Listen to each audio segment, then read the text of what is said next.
ഞാൻ ഈ കൂടിനകത്തൂടെ കുറേ കൊമ്പൻ ചീനിയുടെ അരി പാകിയതായിരുന്നേ. എല്ലാം പറിച്ച് നടാറായി. ഇത് കണ്ടോ, ഇങ്ങനെ കുറേ ചീരത്തയും പാകി. ചീരയൊന്നും ഒരു അത്ര മെച്ചമില്ല. ഇനി ഇതെല്ലാം പറിച്ച് നടാനുള്ളതാണ്. കുറേ ഇതൊക്കെ കായ്ക്കുമ്പോൾ എന്താണെന്നുള്ളത് നമുക്ക് കായ്ച്ചാലേ പറയാൻ പറ്റുള്ളൂ. ബീൻസ് വള്ളി ബീൻസാണെന്നും പറഞ്ഞ് നട്ടാൽ ചിലപ്പോൾ അത് കുറ്റി ബീൻസ് ആയിരിക്കും കേട്ടോ. പക്ഷേ ഇത് വള്ളിയാണ്, പയ്യെ കയറി തുടങ്ങിയേ. കണ്ടോ, പൂവിട്ടു തുടങ്ങി. ഞാനൊരു മുരിങ്ങയുടെ കുരുവേ ഇത് മേടിച്ചത് കേട്ടോ. ഇത് 4 കുരു പാകിയതാണ്. പക്ഷെ ഒരെണ്ണമാണ് മുളച്ചിട്ടുള്ളത്. പിടിച്ച് കിട്ടുമോയെന്നറിയില്ല. നമുക്ക് നാടൻ മുരിങ്ങയുണ്ട്, പക്ഷേ ഇത് ബ്ലോക്ക് മുരിങ്ങയാണ്. പിടിച്ച് കിട്ടുവാണെങ്കിൽ എങ്ങനെയുണ്ടെന്ന് അറിയാമല്ലോ.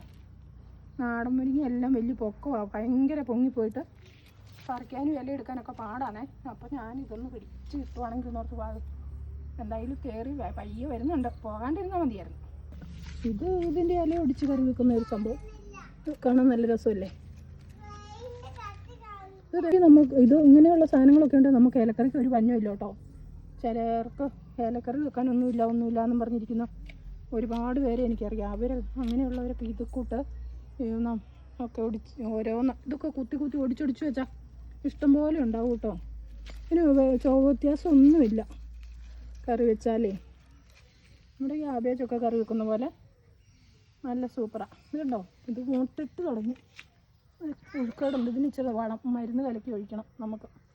ഇത് കുറ്റി ബീൻസാന്ന് പറഞ്ഞത് ഇതിനെയൊക്കെ നട്ടതാട്ടോ. പക്ഷേ ഇത് വള്ളിയാണേ. കണ്ടോ, ഇതിന് ഒരു കളർ മാറ്റമുണ്ട്. വേനം വേറെ ആയിരിക്കും.